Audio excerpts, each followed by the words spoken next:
I was at your talk down at Gorilla on Monday. Brilliant talk, brilliant insight in where you are now in your life, really. And you've just released. Oh, the sun's on it. There we go. Yeah, see it a little bit better there. It's lovely, that. Just released a brand new book that you sent me, and I've read, and it's a lovely piece of work, Dave. It's a question that I didn't get the chance to ask on Monday. But I'm going to read out the title. Oh, go on. Yeah, sorry. Yeah, you introduce it yourself, Dave. You can. A Life in 35 Boxes: How I Survived Selling My Record Collection. And it's a kind of it's a small read. It's like a mini book slash manifesto, and you've even got a signed copy there, Carl. Yes, thank you, Dave. Thank you. Brilliant. So yeah, I've asked myself, am I a collector? And naturally I said no to myself, but then my missus says, well, what about that stamp collection you've got in drawer that you won't let go of? I've just started collecting vinyl again, just buying the old classics and revisiting them again and just enjoying them again in vinyl. Right. So I'm just absolutely being lying to myself. I am a bit of a collector, and I love it. Well, when I was talking to people about writing a book about collecting vinyl. Yeah. And obviously the twist at the end is that I sell it. Yeah. But we'll come to that, no doubt. Sure. But a lot of it is a celebration of vinyl. Yeah. So, I'm not selling. I didn't sell my record collection because I didn't think collecting was important or interesting. And obviously I was aware that the records I bought were defining my life. Yeah. They're your identity. Yeah. You can almost recreate your life from your record collection. Sure, you can remember who you were when you bought the record. Let's say. The ceremony of opening it up and just lapping it all up. First of all, buying it from the record shop. Sure. And going out the house, you mentioned on Monday, which you don't have to do anymore. Yeah. I said to people I was writing a book about collecting. Yeah. And almost everyone's in denial about it. A number of people said to me something which is probably true, and we could probably discuss it another time because it's such a big subject, that it's a kind of male thing to collect. Yeah. But I said to some of the women who were saying that, was like, oh, it's a kind of a man thing, and train spotters and stamp collectors and everything. And I said, well, how many pairs of shoes do you have? And have you kept the photographs of you, when you were at school, pictures of your school friends, I have got the old record of achievements still. And fridge magnets. I'm not allowed to even start with them because my missus knows that if I buy one, the fridge is going to be full of them, and she can't be doing with that. Well, but those are the sort of things that men and women will collect. Yeah. So one of my points in the book is if you don't throw something away and you keep it, you're collecting it. Yeah. And and sometimes it could be quite random. Yeah. Pebbles from the beach. And in your book, you mentioned Manny connects Toby Jugs. Toby Jugs, he does. Yeah. And have you seen his collection? I'd love to see that collection. He takes them on stage. If you have a look at Stone Roses footage, or Primal Scream footage, you'll often see that he's got them all on his bass amp. Yeah. Oh, is that right? Yeah. That's interesting. So the book starts with talking about that notion of collecting and why we do it, and how it, in a way, it becomes part of our personality quite early in our lives, and something that gives us continuity through our life. So if you've been collecting something for 10, 15, 20 years, it's something that connects you with your previous self. Yeah. And in all the chaos of the world, it's nice to have something like that. Yeah. And then the book talks more specifically about vinyl and the attractions of vinyl and my own collecting history. Yeah, there's many examples as well. Claudia Schiffer collects moths and insects. Stuff. How did you find that out? I'm just interested to ask. It's just I was just looking around for examples, of what people collected, and Tony Walsh, the poet, collects cameras that don't work. Yeah, which there isn't something in the world that somebody somewhere won't collect. Yeah. It's a great book. There's many examples. Buy the book. I'll put the link on, the direct link, so you can go out and spend a few quid and just enjoy Dave's latest book. I was really surprised with because the book ends with you selling your 4,500 vinyl collection, and I was really surprised to hear you talking about it. I know it's in the book, but just how how much it changed your life really in a positive way by letting go of a lot of baggage, just using your words from Monday, and how many new opportunities it gave you. You mentioned moving to Paris and all that kind of stuff.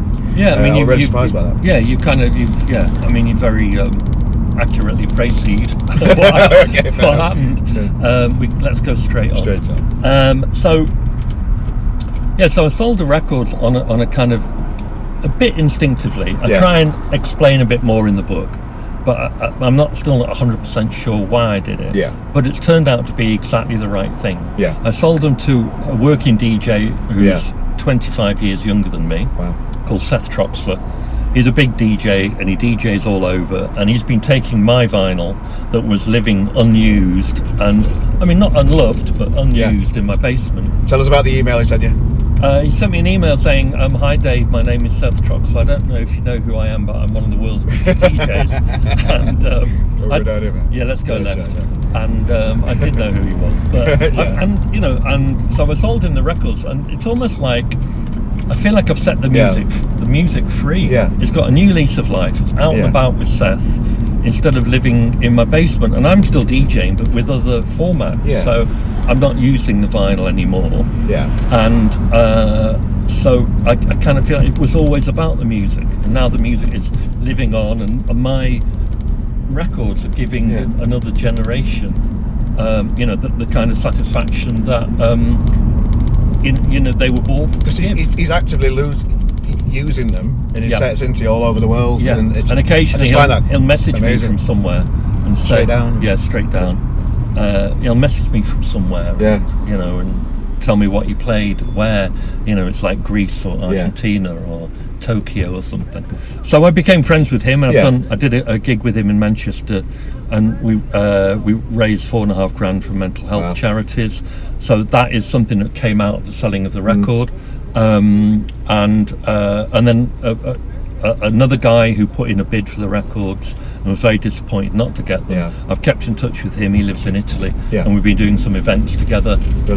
He's a kind of art collector with a really lovely venue in Parma in Italy. Yeah. So, and psychologically, I didn't know what the effect would be on me.